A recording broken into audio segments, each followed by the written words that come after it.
Good evening, everyone. It's Saturday, September 3rd. I've just finished unboxing around 350 magazine-sized comics from the early 70s to mid-80s, maybe a little after that too. There was about 350 in total, and they range from Warren to Marvel to Curtis to even some reprints from EC, from like Tales of the Crypt and cool stuff like that. I'm kind of beside myself. Like these comics, like they're not really worth a ton of money, like from like a key perspective, but I've kind of fallen in love with the magazine-sized Warren idea. And just to give you some background, this whole thing came about due to the fact that, this is the way I understand it, correct me if I'm wrong in the comments. By the way, like, follow, subscribe. I've really been enjoying making comic videos for people, so getting to unbox comics and having people watch me do it is just really fun. So it's fun to buy them, it's fun to sell them, it's fun to keep them, it's fun to collect them, and it's fun to do videos too, so who would have thought? But anyway, the way these came about, from what I understand, is that back when EC Comics, or the whole magazine, or I'm sorry, the whole golden age comic book kind of lost the ability to do whatever they want, right? So the comic book code got put into place because the Senate or the House, I can't remember who, came in and said, look, you need to tone down the violence. This stuff is pretty gory, or not appropriate for younger viewers. So they started slapping the comic books code on it, and when they did, a lot of the comic book makers couldn't really keep up, right, with the idea. So a lot of folks in the comic book industry migrated to the magazine format, right? So the magazine format didn't have the same rules that comic books had, so that's how these came about. And a lot of these have artists who are familiar from the golden age. So Frank Frazetta, Wally Wood, there's all sorts of people that kind of show up in these books. Warren, the owner of this particular publication, he would pay some of the bigger rock star artists from the EC days to come over and pen and ink some of these books. Most of these are in black and white. They're absolutely some of the best art I think I can remember. I got into them because I started buying, I bought a lot of horror comics, including EC and Warren, and there was a huge lot of Eerie and Vampirilla, and Blazing Combat I think was one of them, and then Creepy.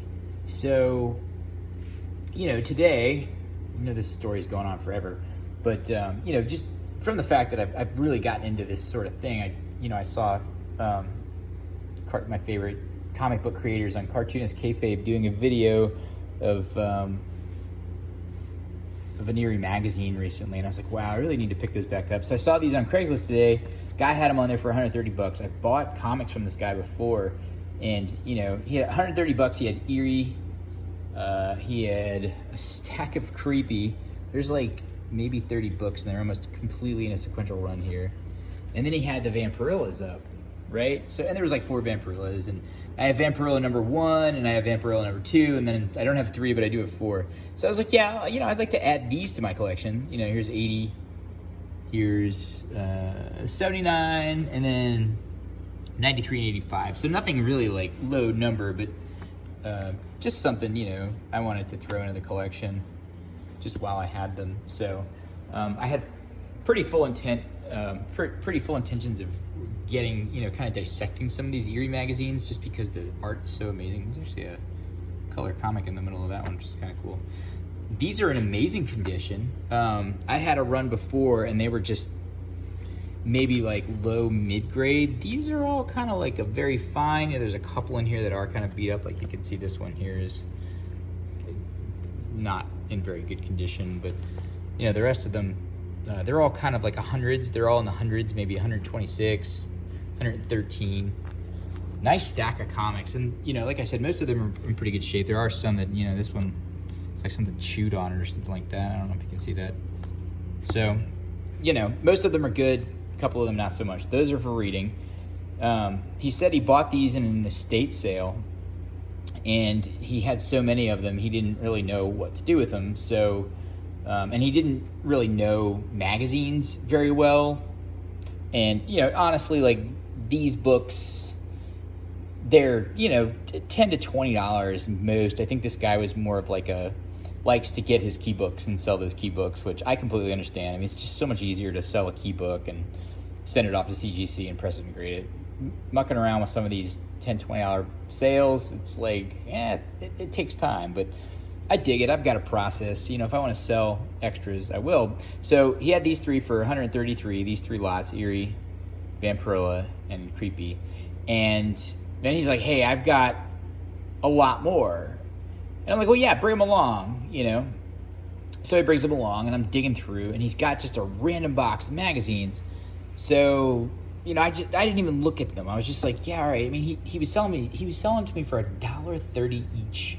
And I'm like, for $1.30 each, man, you can't really go very wrong. So, I mean, here's the Howard the Duck run. I don't have number 1, but I have 2, 3, 4, 5, 6, 7, 8, and then 9.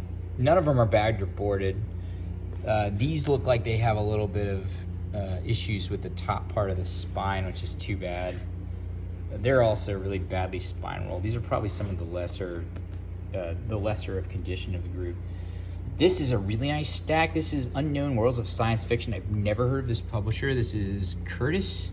This is number 1. These actually look like they're legitimate, like straight up magazines, and they're just gorgeous. There's like, they just look like fanzines, or here's a Space Odyssey. John Romita is the art director, Roy Thomas editor. All these names are very familiar. So, cover was actually John Romita. So, I mean, these are legendary names. I mean, this is an amazing cover. And again, it's 1, 2, 3, 4, 5, 6, all on a run, very fine, maybe fine condition.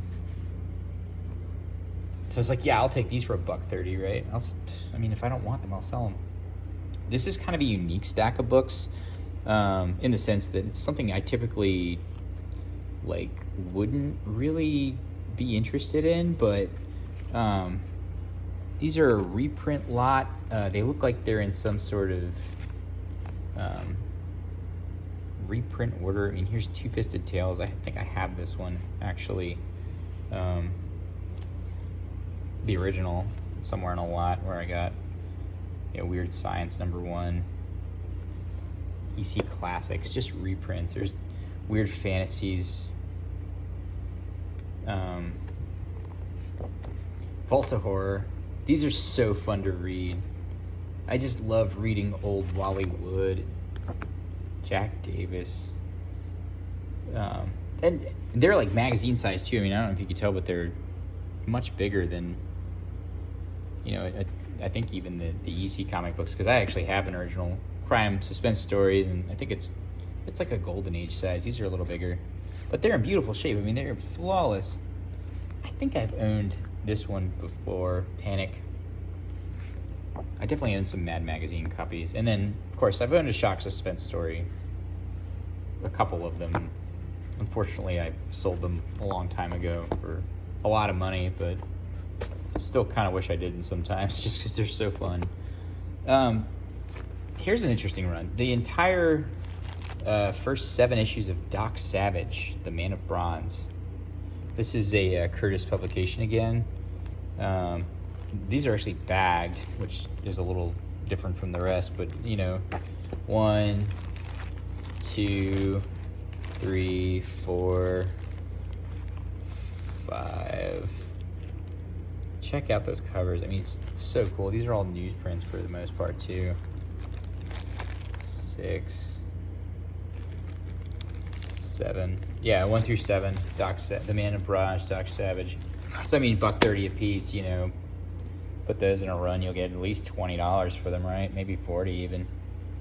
A lot of creepy magazines. These are all kind of lower, kind of detached from spine. Some of them. These are probably ones I'd plan on reading, really. But these are all like, again, like kind of like the Eerie Comics, kind of upper 100s. 134, 128, 125, 121. Fun comics. Cool covers. These will be fun to have. 1984. This is a Warren magazine. This is 2, 3. Really nice copies of 2, 3. This is number 4, 6, and 8. Just striking covers. This is Marvel, the Rampaging Hulk. I didn't even know these existed until literally today. Number 3. I mean, everybody was doing this. I mean, this style is just so cool. It's black, it's white. I mean, it's just so striking. The Rampaging Hulk, number 3, number 4, number 6 in a bag. Number 5, sorry, they're in order. Number 9, the old Iron Man there. Thor. 7. I think this is like 21 or something, but it's coverless. See some of the credits on this. Walt Simonson on art.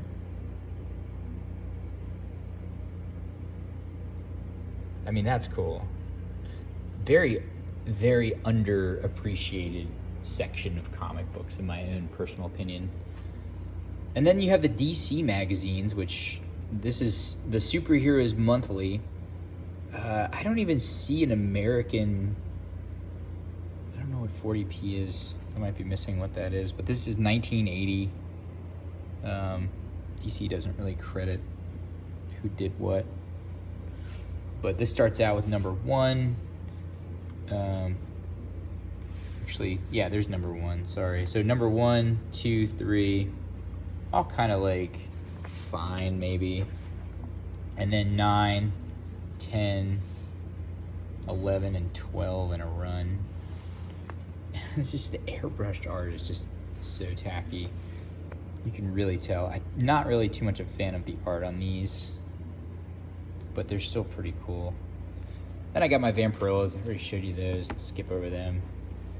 Come back to the Conans. I'll tell you more about them in a minute. So this is a random lot of just hodgepodge.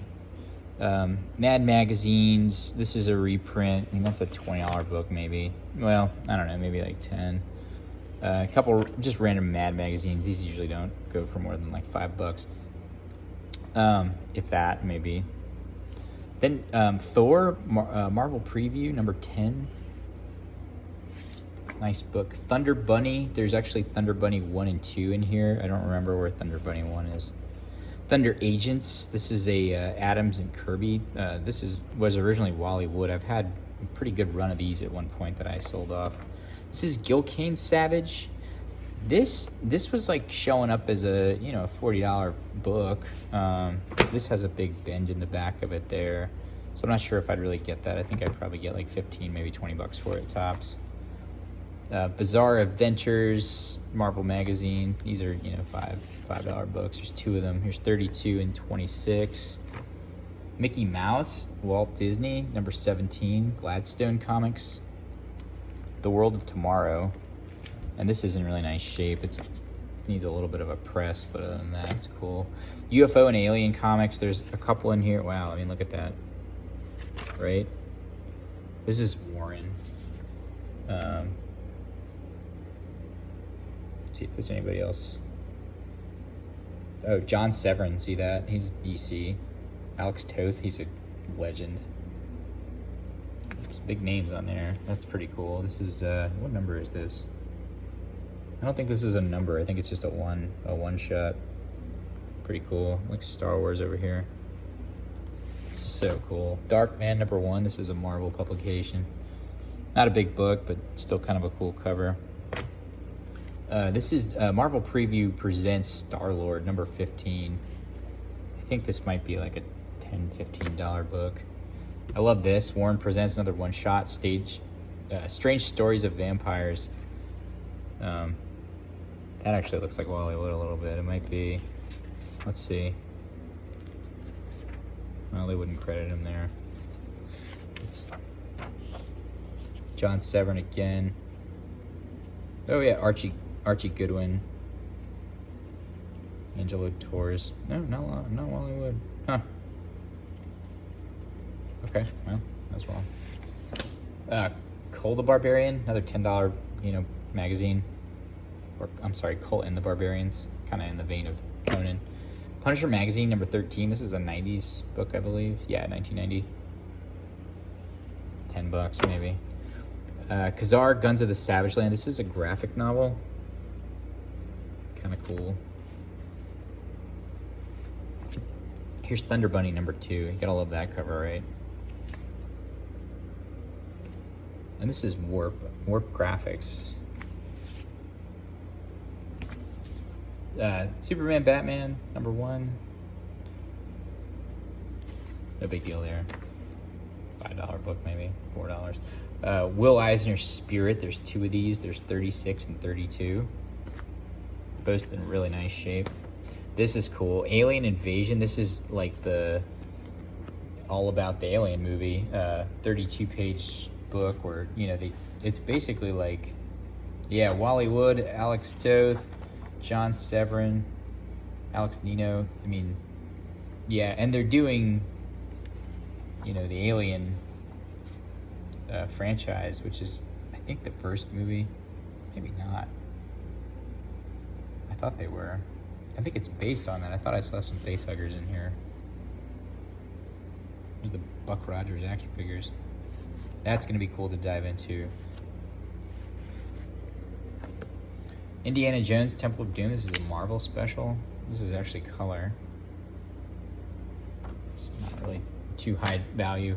The Flames of Gyro. Look at that. That's cool. Look at something shoot up some of these things. Look at this. It's like a mouse or something, used it for a nest. Like $5 book anyway, no big deal there.